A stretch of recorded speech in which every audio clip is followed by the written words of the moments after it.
ओम शांति। आज की कहानी में आपका स्वागत है। कहानी का शीर्षक है खुशकिस्मत। 40 बार मोहन ने आखिर अपने ऑफिस की सहकर्मी सुधा से शादी कर ही ली। सुधा जहां एक अनाथ लड़की थी, अपने चाचा चाची के पास पली बड़ी, वहीं दूसरी ओर मोहन की केवल माताजी है। पिताजी का स्वर्गवास उसके छोटी उम्र में ही हो गया था।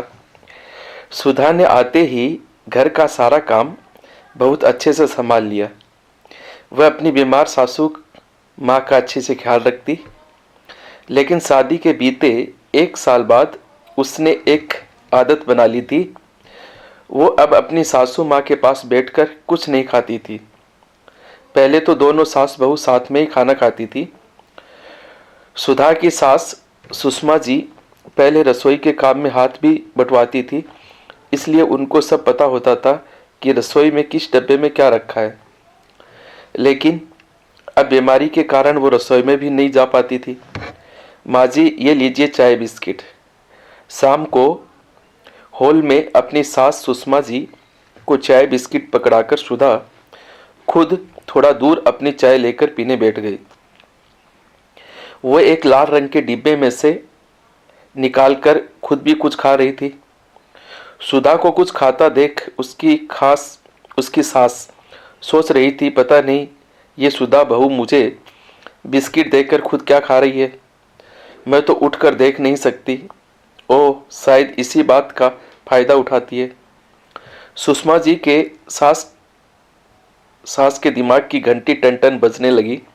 जरूर कुछ अच्छा ही खा रही होगी, तभी तो मुझसे दूर बैठती है। मुझे बुढ़ापे में ये आंखें भी तो कमजोर हो गई हैं, साफ साफ कुछ दिखता भी नहीं। रात को भी चैन नहीं मिल रहा था। कभी तो सोचती छोड़ो ना, कुछ भी हो मुझे क्या, मुझे तो समय पर सब कुछ मिल ही जाता है।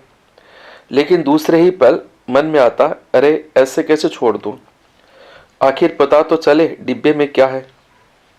आखिर उनसे रहा नहीं गया तो टसकते मसकते पहुंच ही गई रसोई में। मन ही मन बुदबुदाए जा रही थी, कौन सा डब्बा था, हाँ हाँ यही लाल रंग का था, मिल गया। लेकिन थोड़ा ऊपर है, हाथ ही नहीं आ रहा। कांपते हाथों से उतारने की कोशिश कर रही थी कि डिब्बा धड़ाम से नीचे गिर गया। हे भगवान, ये क्या, ये टुकड़े किस चीज के हैं। इतने देर में सुधा और मोहन आवाज सुनकर भागते हुए आए। क्या हुआ माँ जी, कुछ चाहिए क्या? सुधा बोली। हाँ बहू, वो दवाई से मुंह कड़वा हो गया था, इसलिए शक्कर का डिब्बा ढूंढ रही थी। सकपकाते हुए सुषमा जी ने झूठ कहा। माँ जी, मुझे बोल दिया होता, एक आवाज दी होती। खैर, कल से मैं आपके कमरे में मिश्री रख दिया करूंगी। बल्ब की रोशनी में ध्यान से उन बिखरे हुए टुकड़ों को देखा तो पाया कि मीठे नमकीन बिस्किट के बचे हुए टुकड़े हैं। सुधा फटाफट उन बिखरे टुकड़ों को साफ करने में जुट गई। बिखरे हुए वो बिस्किट के टुकड़े मानो कांच की तरह सुषमा जी के मन को भेद रहे थे। कितना गलत सोच रही थी मैं। बहू मुझे साबुत बिस्किट देकर खुद टूटे और बचे हुए टुकड़े खाती है। छी, अपनी ओछी सोच पर सुषमा जी को शर्म आ रही थी।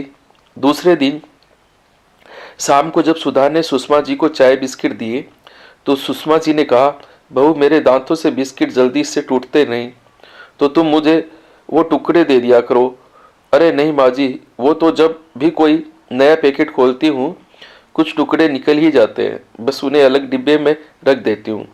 आपके पास तो कोई ना कोई आता रहता है, कोई देखेगा तो अच्छा नहीं लगता।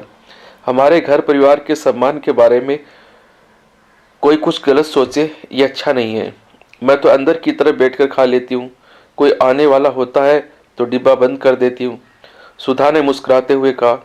सुधा की बात सुनकर चाय पीते पीते सुषमा जी की आंखों के कोर भीग गए। ऐसी बहू पाकर वो खुद को आज दुनिया की सबसे खुशकिस्मत सास समझ रही थी। दोस्तों, जिंदगी और रिश्ते कभी कभी इतने अप्रत्याशित कभी कभी इतने अप्रत्याशित होते हैं कि गलतफहमी होना लाजमी होता है। कभी कभी ना दोस्त किसी का भी नहीं होता। पर परिस्थितियाँ ऐसी निर्मित हो जाती है कि दूसरे को कुछ समझ आता है और गलतफहमी हो जाती है। छोटी सी भी गलतफहमी रिश्ते में कड़वाहट ला सकती है। रिश्ता कोई भी हो, अगर उसमें गलतफहमी का घुन लग जाता है, ना तो रिश्ते खत्म होते, देर भी नहीं लगती। कभी गलतफहमी का एक पल इतना जहरीला होता है जो प्यार भरे 100 लम्हों को एक क्षण में भुला देता है। इसलिए बेहतर होगा कि रिश्ते में गलतफहमियां न आने दे, और अगर आ गई है तो उसे फौरन दूर कर दे। ओम शांति।